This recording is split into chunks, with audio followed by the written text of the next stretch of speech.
Pro Football Weekly is previewing the offseason for all 32 teams. Right now, we're talking about the Chicago Bears. And Dan, Mike Martz was the offensive coordinator the last couple of years in Chicago. We know that he's gone now, but he's got a very specific system. Now with Mike Tice taking over, what do you expect to change on the offense? Well, unlike the past couple of years, you're not going to have to pull Mike Tice aside like they did with Mike Martz halfway through the season and say, hey, let's really dedicate to the run game here. Let's commit to it and make it the feature of our offense. That's Mike Tice's goal going into this thing. That's his philosophy. He wants to run the ball. He wants to have a power running game. And they're going to mix in some deep passing plays. Jake Cutler is probably the most valuable player on that side of the ball. There's no doubt. And Tice realizes that. And I think his philosophy on the offense meshes better with Jake Cutler's than it did with Mike Martz between Jake Cutler. There was often some friction there between the two. And I think that's going to be beneficial to this team going forward, that everybody is on the same page with what works best for this team. It did seem like it was always a struggle there with Mike Martz, whether it was ego or fit, whatever the case may be. If they are going to go to a more run-oriented offense, Matt Forte's got to be the key guy there. He's an unrestricted free agent. Do you expect him to sign a long-term deal? And if not, if they put the franchise tag on him, will he hold out? Well, we have to go all the way back to last training camp, where the beginning of this story, when Matt Forte was not happy with the offer Jerry Angelo made him for a long-term deal. He felt disrespected. He felt like they didn't think he was an elite player.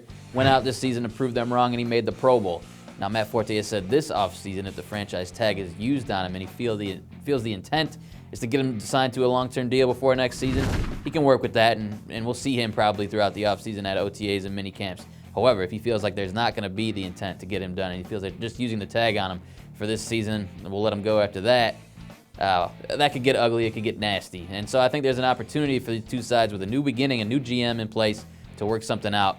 But again, Matt Forte thinks he's one of the best backs in the league. If the Bears feel the same way, I'm not sure. Yeah, he's got to be there one way or another. Such a key part of that offense. You mentioned Jerry Angelo. He's now gone. Phil Emery comes in. We talked about when Angelo was fired, how difficult it is to have a relationship between a GM and a coach when it's not the GM's coach that he brought in. That's the case with Lovie Smith. How do you expect this relationship to work?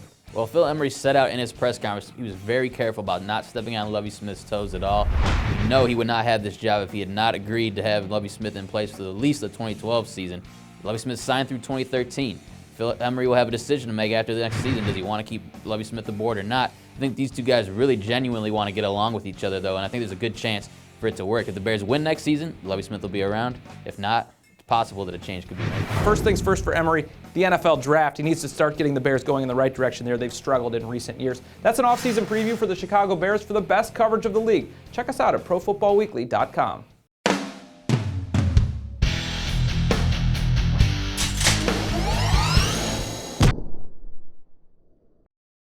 It's never too early to start thinking about the NFL draft, and Pro Football Weekly's new draft database has you covered. Check out updated player rankings for over 750 prospects and our exclusive PFW Stock Watch. Just go to the draft tab at ProFootballWeekly.com.